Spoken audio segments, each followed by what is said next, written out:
A drone burst into flames above my tomato patch, spiraling into 100 molten fragments before crashing down among the vines like mechanical hail. Talon, my eldest eagle, let out a victorious cry, wings slicing through the morning sky like blades forged in the storm. I stood on my porch in a hoodie and wool socks, coffee in hand, watching smoke drift upward into the crisp blue air.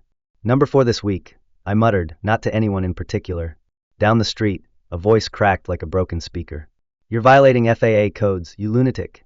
That's federal airspace." It was Karen. Of course it was Karen. You might be wondering how we got here.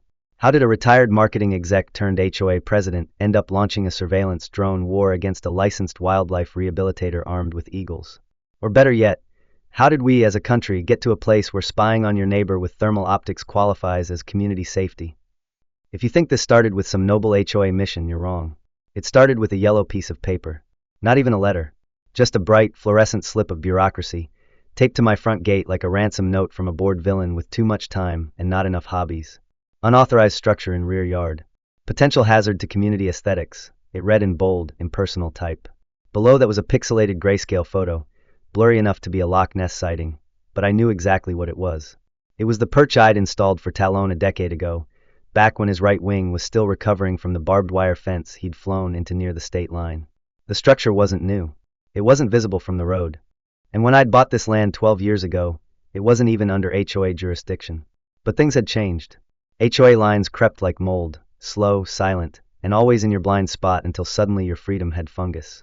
At first I laughed. Surely this was a mistake. A misfiled complaint from some confused retiree who thought eagle perches were nuclear missile silos. But then the next notice came. And the next. Within 2 weeks, I had 5 violations stuck to my gate like collector's cards from a Kafka-themed Monopoly game. Wildlife attractant activity. Unapproved architectural additions. Persistent nesting behavior. One even accused me of encouraging aggressive wildlife tendencies through unregulated raptor presence, which, to translate from HOA, meant your birds make me uncomfortable, and I don't know how to process nature unless it's printed on a coffee mug. It stopped being funny fast.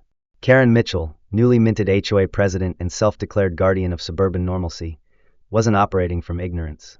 This was strategy. She'd moved in 6 months earlier with a pedigree made of buzzwords: brand strategist, community cohesion advocate, retired but still consulting. Her dog, Muesli, barked like a squeaky toy possessed. Her husband, Philip, wore white shoes and a watch with a heart rate monitor. They threw dinner parties where people discussed lawn heights. I don't do dinner parties. I don't do neighborhood gossip or mailbox stencils or clap happy holiday banners. I do birds. Raptors specifically. Eagles, hawks, owls, injured, maimed, electrocuted, orphaned. I'd been licensed by the U.S. Fish and Wildlife Service for 10 years. My property sat against federal conservation land. It was registered under a conservation easement that overrode most local zoning laws. My yard wasn't a lawn. It was a sanctuary. My neighbors planted begonias. I bandaged talons. My birds weren't pets, they were survivors. But Karen didn't care about that. Karen cared about symmetry, about compliance, about power. And somewhere in her overdesigned brain, the presence of living, breathing, screeching wilderness 30 yards from her pastel patio posed an existential threat to her curated HOA utopia. So she did what people like Karen do best. She didn't knock on my door. She launched a drone. The first one came on a Tuesday. I was feeding Haven, my blind golden eagle, when I heard the whine of plastic blades. It hovered 20 feet overhead like a nosy fly with a GoPro strapped to its belly. I threw a pine cone at it, more out of reflex than intent, and watched it zip off toward Karen's chimney like a tattletale. 10 minutes later, I received an email with a screenshot of me mid-throw. The subject line read, "Evidence of hostility toward HOA monitoring protocols." That's when I realized she wasn't just watching. She was building a case. I replied simply, "You're trespassing on federally protected rehab land. Kindly F*** off." The letter I mailed was more diplomatic. I cited the Wildlife Rehabilitation Act, the Easement Code, and a few key sections of the Migratory Bird Treaty Act. But paperwork is like garlic to HOA vampires. They'll pretend to read it, but they won't respect it unless it's notarized and dipped in holy water. That week, Talon took down his first drone. It came in low, too low, buzzing the edge of the tree line like it was looking for something. Maybe the nest Ember had built in the cedar. Maybe just a better angle to justify a complaint. Talon saw it before I did. One beat of those massive wings, and he launched like a feathered javelin. The drone didn't stand a chance. It exploded in a flash of plastic and static. I stood frozen, coffee sloshing in my cup, equal parts horrified and proud. Karen, I soon learned, chose panic. That evening, I got another notice. Aggressive animal activity, wildlife hazard. The gall of it. Her drone had crossed onto my land, hovered over a protected species nest, and been taken down by a licensed raptor. And I was the hazard? That's when I knew. This wasn't about misunderstanding. This was war. And like every war, it started not with bullets, but with rules. With papers. With silent escalation cloaked in neighborhood etiquette. That's also when I started documenting. Cameras. Logs. Dates. Times. GPS coordinates. Not because I was afraid. Because I knew what came next. I knew Karen. Or rather, I knew the type. She wasn't here to protect the neighborhood. She was here to own it. To shape it in her image. To silence anything that didn't fit the aesthetic. So I ask you, at what point does community oversight become covert surveillance? When does concerned neighbor turn into domestic invader? When does a flying camera become a weapon? And who gets to decide that? You watching this, sitting at home or scrolling through your phone on the subway, how far would someone have to go before you pushed back? Would it take a drone outside your window? A notice accusing your dog of unauthorized joy? Or would you need to see feathers falling from the sky? Me? I drew the line at Talon's perch. That was sacred ground. Karen just didn't know it yet. The fifth drone didn't explode. It veered off course mid-hover and crashed into the side of my shed with a clatter of rotors and brittle plastic, limbs twitching like a dying insect. Talon didn't even need to strike. He watched it fall with the kind of slow, regal disdain only a bird with 10-foot wingspan can afford. I retrieved it that afternoon, placed it gently on Karen's porch mat, and added a post-it note in bright orange ink. Maybe next time calibrate the altitude sensors. No signature. No threats. Just data. Just facts. The kind of thing HOA presidents claim to respect. But what Karen respected wasn't truth, it was control. The next morning, I found a new notice shoved under my gate. Operation of Unauthorized Raptor Defense Systems. That phrasing stuck with me. It wasn't even a citation about the Eagles this time. It framed me, the human, as the operator of a weaponized system. Like I was some rogue general running an aerial militia. There was something almost poetic in how fast she'd pivoted from policing mailbox height to redefining birds as missiles. But I didn't react. Not yet. I was collecting patterns now. Mapping her behavior like I'd map migration trails.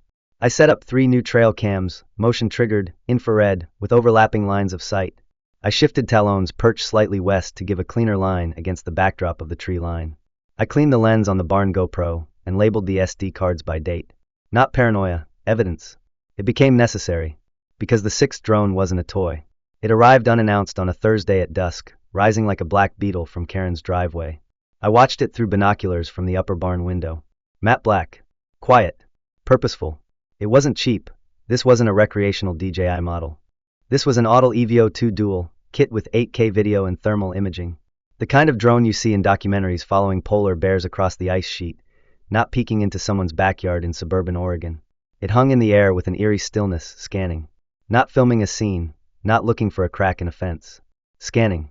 That was the moment I knew. Karen wasn't gathering evidence. She was hunting.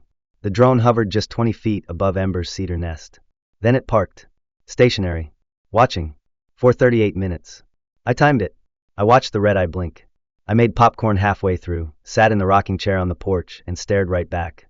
When it finally drifted homeward, I followed it with my scope all the way to her chimney. The next day brought a new notice. Unauthorized aerial aggression. Disruption of community surveillance efforts. Attached was a photo, grainy, printed, time-stamped, of Ember mid-swoop, claws out, eyes narrowed. Caption, documented threat. I laughed out loud. But there was something darker beneath the absurdity now. Karen wasn't just documenting my birds. She was curating a narrative. One where I was the aggressor, and she the enforcer of calm. One where federally protected wildlife became aerial nuisances. It was the classic playbook, escalate, reframe, accuse. Paint yourself as victim. Weaponize the complaint system. And above all, never admit to spying. But I wasn't playing defense anymore. I was countermapping. I mounted featherweight harness GoPros onto Talon and Ember. These weren't haphazard straps. These were lightweight, custom-fit rigs designed with veterinarians and tested during low-stress flight sessions. I wasn't weaponizing birds. I was filming perspectives. Talon's first flight returned something I didn't expect. He tracked the Autel across 6 different properties. It buzzed the Petersons' koi pond, skimmed the Ramirez roof. At one point, it hovered, slow and deliberate, outside the second-floor window of the Wong's teenage daughter. The frame caught her mid-change, frozen in a moment of startle, hand over her chest, as the black drone hovered inches away like a mechanical voyeur. That still image changed everything. I printed it, blew it up to 11 by 17. Wrote one line across the top in Sharpie. Karen says this is about safety. You decide. I dropped it anonymously in every mailbox on the street. Within 48 hours, 4 neighbors called me. 2 were furious, one at Karen, one at me for involving them. The other 2 wanted help installing privacy screens. The real win came from across the street. Mrs. Halverson, retired Navy intel, lived through 6 HOA presidents, called Karen General Emo. She rang my bell with a binder in her hand labeled Juniper Ridge Surveillance Archive and said, "Been waiting 30 years for someone else to give a damn. Let's burn the witch." Meanwhile, the Eagles adapted. Ember could track drone engines by sound alone now. She perched on the dead pine near the northwest corner, head cocked, waiting. When the next quadcopter zipped in low, she launched like a javelin. No theatrics. Just one clean snatch. The plastic snapped in her talons like dry bone. She dropped the husk by the pond, then returned to her perch. I placed the drone carcass outside Karen's door. No note this time. Just the remains. She responded with escalation. Of course she did. The next wave came in pairs, drones smaller, faster, lower. They weaved through trees like metallic mosquitoes, peeking at nest boxes, zooming low over feeding platforms. I installed decoy nests near the boundaries. Karen fixated on them. That was her mistake. Because decoys are just bait with a lens. I compiled a folder, timestamps, camera angles, GPS overlays. 47 incursions in total. Then came the internal whistleblower. An envelope slid under my barn door one night. No return address. Inside, 3 receipts for drone purchases. All made on Karen's personal Amazon account. All reimbursed by the HOA Treasury under the category Community Patrol Equipment. I showed them to Mr. Dunn, the HOA treasurer. Nervous man. Double hearing aids. When I confronted him, he looked at the receipts, blinked slowly, and whispered, "I thought we were buying radios." That's when even the loyalists started backing away. Karen's grip was slipping. I felt it in the silence at the mailbox. The way neighbors stopped smiling at her jogs. The way Margaret, the HOA secretary, suddenly avoided eye contact at the dog park. But Karen didn't blink. She doubled down. Launched another newsletter, full-color, glossy, titled, "Soaring Threats, the Weaponization of Wildlife." Inside were photos of Talon mid-flight, Ember launching, my barn circled in red with ominous captions. The kicker was the final page. A still frame of Ember mid-grab, drone in talons, with the headline "Citizen Militia" in the sky. I taped it to the fridge. I started calling my lawyer. Because if this was war, I wasn't going to win it with feathers alone. The 3rd week of surveillance brought something I hadn't seen before: precision. The drones no longer buzzed around aimlessly like overenthusiastic pests. They followed paths. They swept grid patterns across my treeline, paused at preset hover points, and executed perfect lateral pans like little robotic spies following a mission brief. One even had a beacon that blinked in Morse. I don't know what it said. I didn't care. The message was clear either way. This wasn't about HOA violations anymore. This was about domination. Karen had made it tactical. She turned my sky into a chessboard, and now she was making her moves. So I made mine. I pulled out the signal sniffer I'd built back in 2017 during a short-lived obsession with ham radios and wildlife telemetry. It wasn't fancy, a soldered mess of recycled PCB, scavenged antennae, and too much duct tape, but it worked. I set it up on the ridge behind my barn, just below the nesting line, and let it scan every frequency from 2.4 GHz to 5.8 GHz.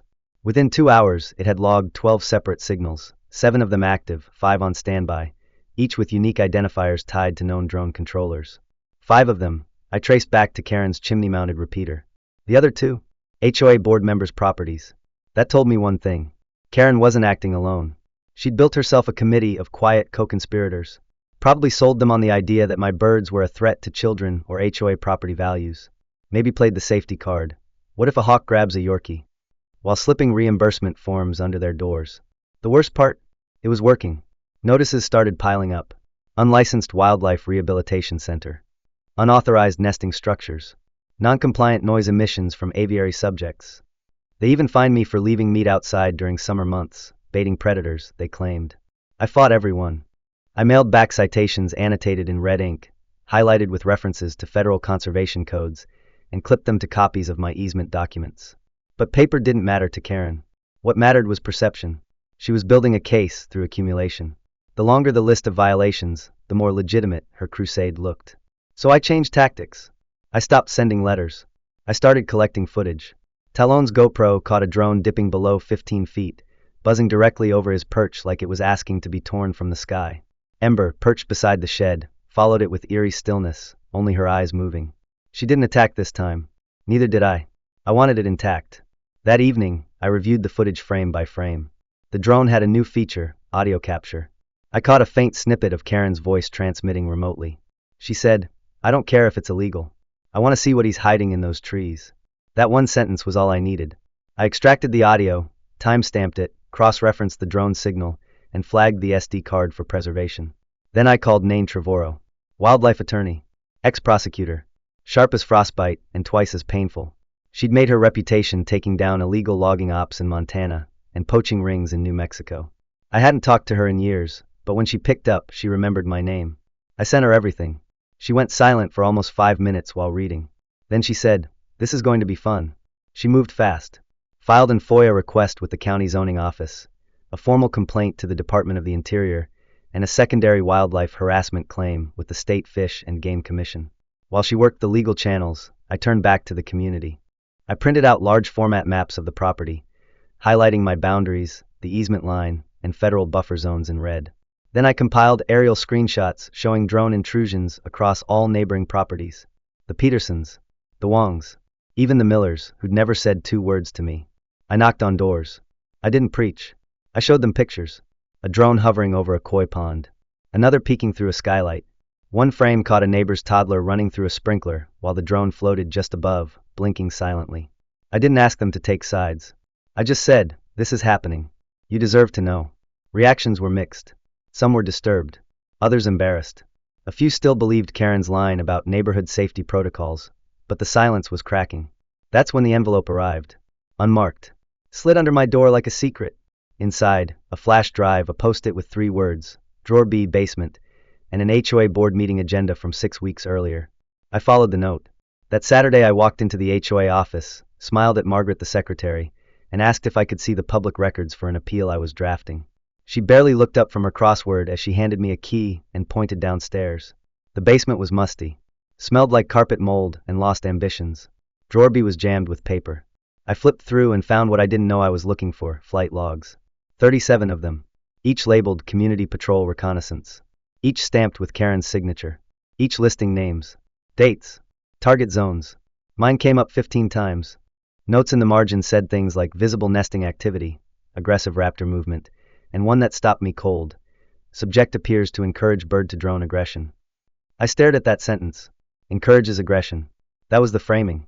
That was the strategy. Not that Karen's drones provoked eagles, but that I'd trained wildlife to attack. It was delusional, sure, but dangerous. In the wrong court, in front of the wrong judge, it could be spun into something terrifying. I scanned every page. Uploaded them to Nain. Her response was one word, gold. That's when she escalated. Filed for an emergency injunction. Submitted all drone footage as evidence. Petitioned for an audit of HOA discretionary spending. Karen didn't react at first. Then she panicked. Held an emergency board meeting. I showed up. Sat quietly in the back while she railed about misinformation, conspiracies, and wildlife terrorism. Half the room was uncomfortable. The other half just looked bored. But the man in the khaki jacket at the door didn't look bored. He was from the Department of the Interior. He waited until the meeting adjourned. Then he walked straight to Karen and handed her a sealed envelope. I watched her face turn the color of undercooked chicken. The next day, HOA operations were frozen. Drones grounded.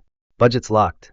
Karen posted a furious 7-paragraph rant on the community bulletin board about government overreach, deep state infiltration, and weaponized environmentalists.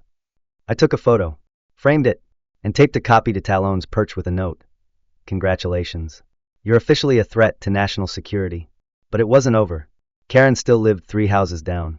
And war, real war, doesn't end with silence. It ends with reckoning. The 4th escalation came not in the form of a drone, but in something far more dangerous, intentional impact. It was a Sunday morning, the air still cold with dew, and the forest whispering like it knew something I didn't. I was in the barn, checking embers, feeding logs, and reviewing trail cam footage, when I heard it. A crack, sudden and brutal, followed by a rising cascade of wing beats and piercing screeches that echoed across the treeline like war drums. I ran out barefoot. Gravel stabbed at my heels, but I didn't stop. I knew the sound. Not fear. Not confusion. It was fury. Talon's fury. When I reached the northern ridge, everything stilled except the spinning tail of a drone lodged halfway into the pine trunk just above the nesting box. Ember was perched on the rim of her nest, wings outstretched, shielding 2 pale eggs beneath her chest. Talon stood above her like a living bulwark, his body absorbing the morning sun like armor, his feathers rigid with purpose. The drone had clipped the edge of the platform. Not buzzed. Not hovered. Clipped. Physically impacted federally protected nesting ground. And that, unlike all the other violations before, was a direct breach of National Wildlife Conservation Code 207.34. Section C, subsection 9. No-fly zone infringement during active raptor incubation. I didn't scream. I didn't call Karen. I didn't even remove the drone. I put on gloves, took photos from every angle, preserved the crash site, then sealed the entire branch with reflective tape and tagged it, "Do not disturb, Federal Wildlife Incident." I returned to the barn and called Nain. She didn't ask for context. I simply said, "The drone made contact," and she replied, "Chain of custody. Bag it, label it, upload everything." I followed orders like a soldier. Gloves, evidence box, external hard drive, multiple copies of every camera angle, drone model number, SD card content, and proximity map. This was no longer a neighborhood dispute. It was a federal case. And now it had impact, intent, and timestamps. Karen had crossed the final line, and done it with equipment paid for through a misappropriated community fund. Over the next 24 hours, 3 agencies contacted me: the Department of the Interior, the State Environmental Review Board, and surprisingly the FAA. The FAA wasn't calling to investigate. They were calling to warn me. Because the auto model used in the crash hadn't just been flown over my land. It had been flown above the federally permissible altitude for residential drone use and lacked proper registration. Translation: Karen had been flying a ghost drone. An unlicensed craft with no official flight log, launched from private property, over restricted terrain, in violation of both airspace and environmental regulations. Nain moved faster than I'd ever seen her. Filed for a cease and desist, contacted a journalist friend who'd covered the 2019 HOA pesticide scandal, and quietly dropped packets of evidence with 3 legal advocacy nonprofits specializing in environmental protection. By Tuesday, Special Agent Darrow arrived at my gate. Government SUV, pressed khakis, silver eagle lapel pin, and the kind of handshake that said, "I've dealt with worse." He spent 5 hours combing through footage with me. We sat in the barn surrounded by maps, receipts, annotated drone logs, and prints of every known intrusion. He was polite, efficient, focused. When he saw the footage from the nesting platform's point of view, showing the drone's lens scraping past Ember's wings, he muttered, "This one's going to court." The next day, he came back, with a biologist from the University Raptor program and a state game warden. The biologist took samples from the crash site, measured the distance of the impact, and examined the eggs to confirm they'd survived. "Barely," she said. "If it hit 1 inch lower, we'd be talking about a wildlife fatality." I stood beside her in silence, watching the remains of a surveillance drone twitching in the breeze like a desecrated shrine to human arrogance. Karen, meanwhile, stayed quiet. No newsletters, no meetings, no public rants, just closed shutters and passive-aggressive silence. But she wasn't done. That much I knew. People like Karen don't stop when they're wrong. They pivot. They reframe. They prepare for martyrdom. Sure enough, by Friday, a new flyer appeared across the neighborhood, unsigned, poorly printed, taped to every mailbox. "Citizen warning, local resident operating hostile wildlife outpost." It accused me of creating an airborne threat ecosystem, and claimed multiple instances of psychological trauma to children witnessing raptor behavior. I read it 3 times, laughed, then scanned it and forwarded it to Nain. She responded within 10 minutes. "Perfect. Let's include this as Exhibit 73. Exhibit 74 came the next morning, in the form of a community-wide email from HOA Treasurer Mr. Dunn. He was resigning, citing ethical concerns and ongoing federal investigations. 2 more board members followed within 48 hours. Margaret, the secretary, dropped off a handwritten apology and a gift card to Tractor Supply. "I didn't know it went this far," she wrote. "I thought it was about fence heights." But Karen held on. She stood alone now, stubborn as a weed growing from a cracked sidewalk, refusing to bend even as the earth pulled away. I expected more flyers, more violations, maybe a lawsuit of her own. What I didn't expect was her house to go up for sale. Price reduced. Listed quietly on a Wednesday evening, 3 days after a Department of the Interior vehicle parked in front of her driveway for 6 straight hours. I didn't celebrate. I wasn't done. This wasn't a story about vengeance. It was about clarity and truth, and making sure the sky stayed free for every creature that called it home. The real celebration came weeks later, when the lawsuit was officially filed. Langley versus Juniper Ridge HOA et al. Civil damages. Federal violations. Wildlife harassment. Unauthorized surveillance. Nain filed it like a missile. And within 72 hours, we had a temporary injunction. All HOA surveillance activity suspended. All drone operations grounded. Karen responded with one last gesture. She posted a final, venomous bulletin on the HOA board accusing me of collusion with state actors, entrapment through raptor manipulation, and my personal favorite, eco-extremism. I printed that one, framed it, hung it beside my license from the U.S. Fish and Wildlife Service, right under a photo of Talon, wings outstretched, silhouetted against the dusk sky. Because if they were going to call me an extremist for defending the nest, I figured I might as well lean into the role. After all, the sky belonged to us now, and there was no HOA fine strong enough to take it back. The court date arrived wrapped in silence, like the calm that precedes a thunderstorm. It wasn't silence born of resolution. It was the type of stillness that follows when people hold their breath, waiting for something big to fall. I dressed plainly, worn jeans, boots scuffed from gravel, a button-down shirt with a threadbare collar. I didn't bring Talon. He wasn't a spectacle. He was a symbol, and he'd already done his part. Outside the courthouse, a small crowd gathered. Neighbors, reporters, 2 students from the local college who said they were writing a thesis on environmental justice versus suburban governance. There was a camera crew from PBS, a lawyer from the Audubon Society, and oddly, a man holding a sign that said, "Let eagles fly." I didn't ask who sent him. Inside, the courtroom buzzed with the dull hum of murmurs and shuffling paper. Karen arrived 10 minutes late, wearing a blazer the color of a wilted peach, and a look that managed to convey both disdain and victimhood.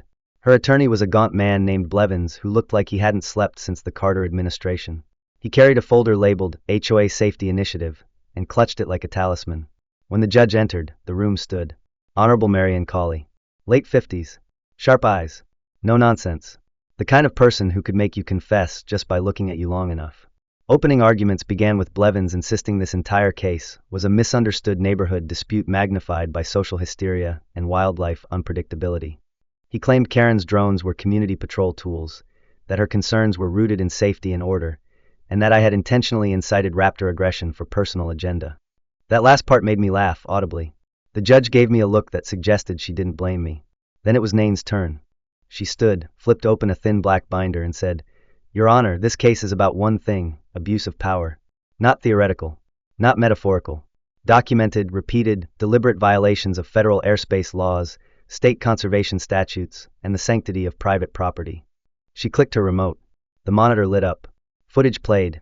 Ember's nest, the crashing drone, the slow pan of a lens entering a no-fly zone. She moved methodically, each clip more damning than the last. Talon's GoPro. Karen's voice saying, "I don't care if it's illegal."